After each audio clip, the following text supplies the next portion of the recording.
This weekend on the original Rochester Press Box. Hi, I'm Mike Murray, Athletic Director at Churchville-Chili, and I have some advice for parents and spectators at athletic events. Hi, I'm Tariq Spence from WDKX Wake Up Club. Two outrageous quarterback comments, but they're both kind of right. And I'm Mike Catalana. Leave your baby home. And I'm Bill Pucko on clearing out the trophy case. Join us this weekend on the original Rochester Press Box.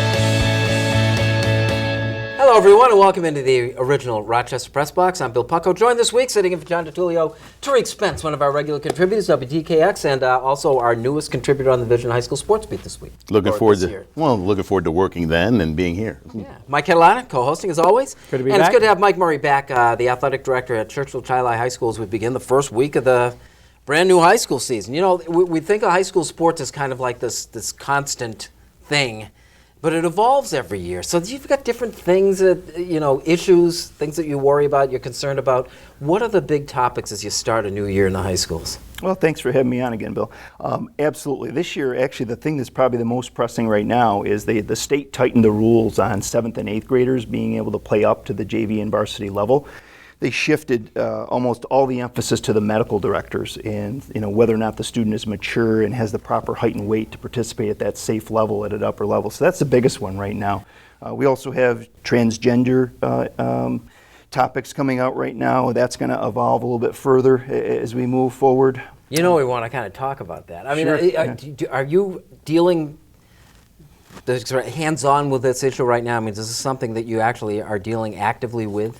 Behind the scenes, just making sure our school policies and our locker rooms are prepared and our bathrooms, that type of thing. But we currently don't have any student athletes that have told us that they wish to participate in a different gender. They are team. in Section 5, though, aren't they? Yeah, I believe so. What kind of things interest you going into the new year? Well, it's interesting to me to see the evolution of the way students participate for their high school when they have so many other venues that they participate. And I always think about AAU. And I understand from the athlete's perspective of why they do it, and I think it's great that kids participate. My worry is that at some point, and I think you maybe even see a little bit of it, it lessens the impact of the high school team and the high school sport. I'm not saying kids don't want to play, and I think they do to represent their school, but these kids play so many games and so many summer leagues and so many AAU leagues, and it's constant, and they're playing with kids from other schools, which is great, but they don't have that same tie to their schools. And I miss a little bit of that. I understand why, but I miss a little bit of it. Diversification in terms like, playing different sports and getting involved in other things? Well, I love the fact that there are more kids that want to play different sports. There's plenty of sports to play. One of the things that really interests me is the paperwork and eligibility and where kids are going to go to play, where can they play, where can they transfer to, what's the best educational opportunity if that's presented to a student, how do we not penalize them for making that decision? And then, of course, from the administrative standpoint, because it was such a big question last year, who is eligible to play on that game day? You can't repeat that issue again because it was such a big one that, is so important. James Harrison comes out of the blue this week and talks about the whole idea about participation trophies making for soft kids. You're right in the middle of that. Yeah. We just did an overhaul of our trophy cases right at school for that very reason. Some of the trophies we had around were, 10th place trophies from 15 years ago, and made a joke about some of them being like the movie Meet the Fockers and the 15th place ribbons and that kind of thing. But, I don't believe it makes a 5 or 6-year-old soft. I think there's a huge difference between participation awards for kids in the younger levels as opposed to when the kids get up there in the high school. I think participation awards don't make as much sense. And yet when you measure the success of your athletic programs, participation is a very big part of that. Absolutely. That's sometimes the biggest. I mean, we can't even have the team without the numbers. So we push participation over everything. You buy the theory? I like the fact that when kids participate, and I agree with Mike saying in terms of like at that young age, I think the issue becomes if this becomes the pattern, like all you got to do is just participate and you get a trophy. Yeah, giving a 6-year-old a participation may be a nice way to keep them interested in a sport. But I don't think Harrison should be looked at as some Neanderthal who doesn't think that way. I think a lot of people feel that way. Yeah. And I agree with a lot of what he says, but I don't want to discourage 6-year-olds from playing sports. Well, the one thing is that they're out there playing, which there are all these campaigns to get kids to play in the first place, which I think is great. But the other end of this, too, is, I actually looked at my son's trophy case and thought, wow, half of these trophies would be gone, the other ones he earned. He, too, went to basketball camp and earned 2 trophies. Not every kid got a trophy. So I think there is that balance of when they're sort of young, nice to be out here, but then there turns that age, I don't know if it's the 2nd, 3rd, 4th, or 5th grade, where they're playing to try to get to this level. And listen, you don't just get a check for showing up to work. You get a check for showing up to work and doing your job consistently over and over and over again. And you get bigger checks the better you do your job. So it's I think there is this sort of feeling, at least in my mind, participation is nice, but not everybody needs to be rewarded, especially if you just showed up. I think they sorted out for themselves after a while, too. The reshaping of the pennant races at the trade deadline when the original Rochester Press Box continues.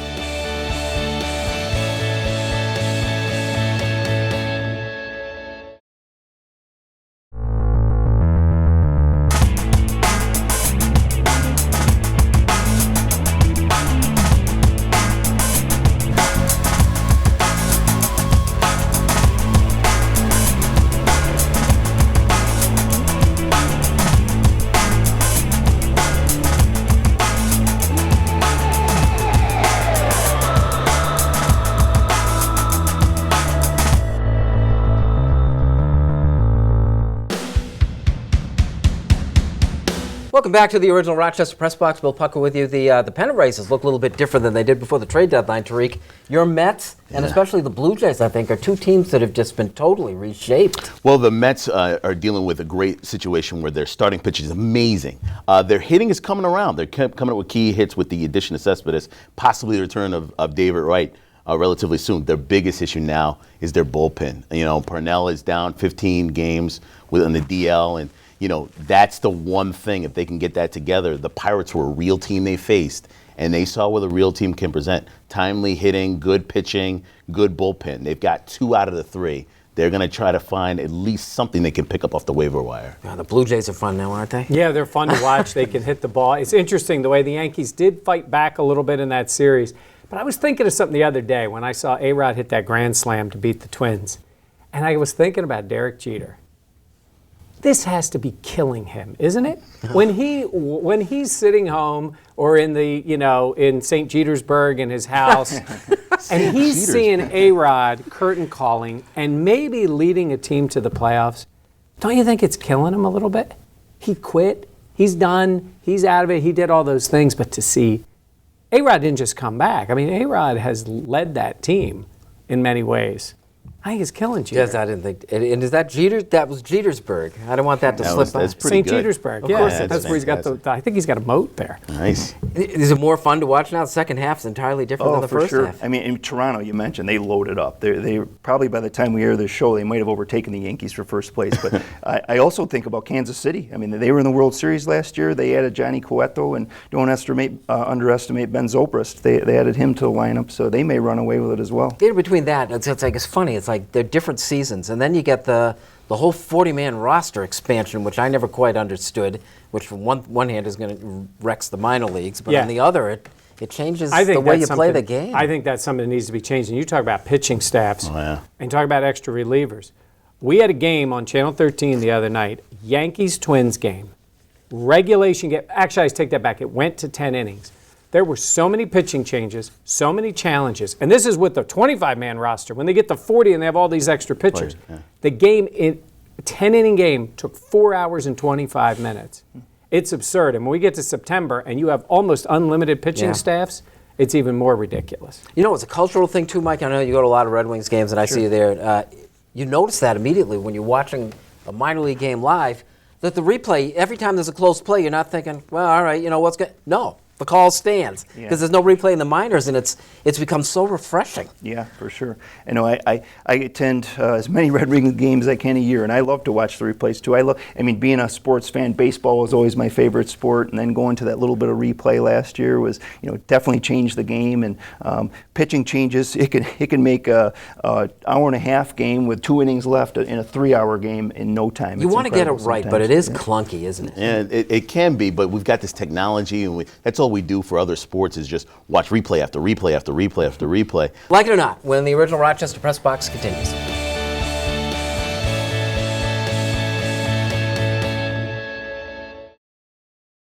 And you don't need to be Native American to realize it is offensive. And it's not politically correct. It's the right thing to do. He was an idiot for throwing him that pitch. The guy's phenomenal. He had no reason to give him anything, especially a fastball to hit. It's simply that these two guys, Ronaldo and Tom Brady, are too good looking. I like it, just don't admit to it. Everybody wants to hate on the best in the world. He's here to stay, and he wants to build something big time. The bottom line is, still nobody's going to like A-Rod. Welcome back to the original Rochester Press Box. Bill Pucko with you. This segment of the original Rochester Press Box brought to you by the Hillside family of agencies, and we thank them very much. Like it or not, Mike, I.K. Inimpale. Yes. The fact that, he has the incident in the Jets and Yeah. Rex Ryan immediately picks him up. I mean, is he so good that he was worth the PR hit? No, I don't know how much of a PR hit they took. I mean, because Rex being Rex, he throws a few lines out of there. Now, I was fortunate. I'm in those production meetings with Rex. This was the day after. IK was there. He was going to have a news conference that day. And that would have been the time if Rex, in our meeting, which isn't for the public, it's a little background, could have thrown a few lines in there, maybe said something about the Jets. He didn't say one word about him. He just said, he's a kid. I think he can help us. We're going to throw him out there and see if he backs him up. Is there a part of Rex that's doing this to jab a little bit? I don't think he gets that much out of it because this guy is a backup player who tried to make a little show when he was in the game on Friday, and he jumped off sides a few times. He's a big kid. He has ability. There's no guarantee that he's making this team. So I guess if he was going for a little bit of it, he got it. But I think it's as much to add a player that he's familiar with that he thinks can help them. Is there a statement? Is he making a statement? I think it's a good move on his part. You bring him in, see if he fits your system. You know he did last year. Yeah. Number two, for 2 games, if Geno Smith comes back, Impali on the other side, maybe talking to him, getting in his head, throws a couple of interceptions, and maybe worth a couple of Jets wins. Yeah, the Bills have done pretty well against Geno Smith. So they'd probably rather face him than Ryan Fitzpatrick, honestly, because they've kind of owned Geno when they've had him out there. So That's a funny thing. They had that poll. I have one of these ESPN Yeah. polls. I don't know how much credit you give Yeah. ESPN for these polls, but it's like 82% of the people who responded felt the Jets were better off with Fitzpatrick than Geno. Well, even if you think he's better off starting, I mean, they have nobody at the backup, and they get the kid from Baylor, and then they ended up signing Matt Flynn, who that's the signal that your team is in real trouble at quarterback, because Matt Flynn's that guy who just keeps bouncing. So. Or there's a diamond in the rough, like Russell Wilson. Yeah, well, he and Russell Wilson. Michael, like it or not, Michael Sam walks away from the CFL. I like it because I think sometimes a lot of people get in deeper than they think they were getting into. That's a tough issue to be the way he came out before, and maybe you think you can handle things. I guess I relate it to my own job. I would hate to see anybody become stressed out beyond what you can handle as a person. So I give him a lot of credit. I like it that he stepped away, recognized, for whatever reason, I don't know what's going on behind the scenes in the locker room, what people are saying or what he's perceiving. That's hard to judge, but I give anybody credit who takes a step back, gets their mental health in shape, whatever that may mean for them, and give it another shot when they're ready. Nevertheless, he comes out. He made the issue. He put himself up there. I feel like he let a lot of people down. He did a little bit, but I think we said it at the time. It will be a different issue when it is a star athlete. We haven't seen really that yet. The guy in the NBA, Michael Sam, borderline players in the league. I think the way it will really start to change the way perceptions are, it's when an established star player, a guy that everybody wants on the team, can play. The problem with Michael Sam is he was a marginal NFL player or marginal player at the moment.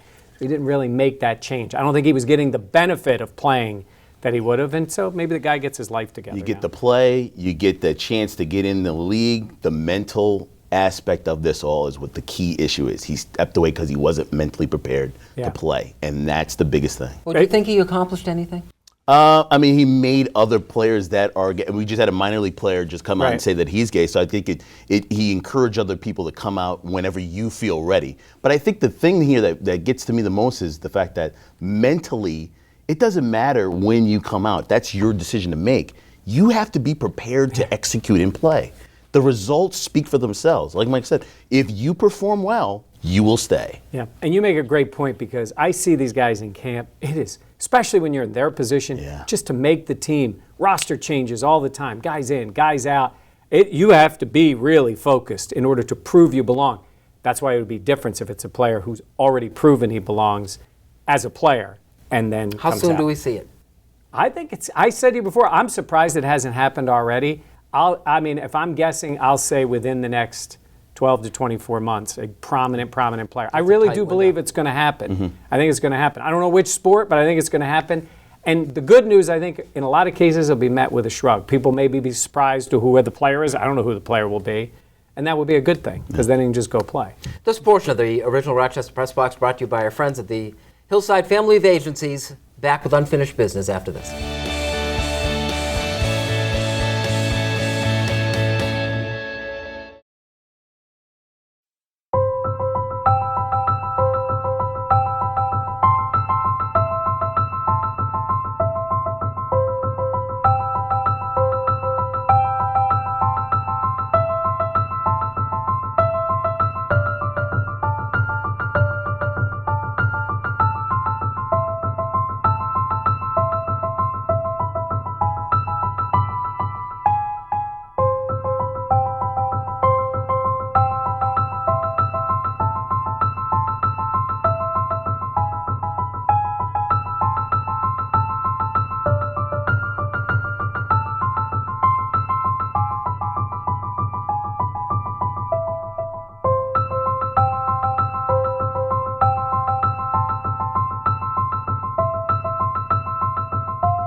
Welcome back to the original Rochester Press Box. And I take just a second to welcome the Genesee Brewhouse under the Classy Wolf family of sponsorship. They're going to be joining us as the title sponsor of this program come the 1st of September. We couldn't be happier about that. Unfinished business. Tariq, what do you got? Well, I will say two quarterbacks made statements this past week, and they were both right. First, RG3. Now, I know he sounds crazy, right? I'm the best quarterback in the league. But if you think about it for a minute, it's only an audience of one. The only person that has to believe it is RG3. If he goes out and performs well for Washington, he stays. If he doesn't and they don't make the playoffs, he's just about done. So for RG3, his comments make sense only to him, only if he can prove it. And in the contents of being an athlete that has to perform at his best, he has to really believe it. So if you look at the whole contents of the comment, you understand that. For Eli Manning, he's got something to say, though. Top quarterback, needs to be paid top of all of the quarterbacks.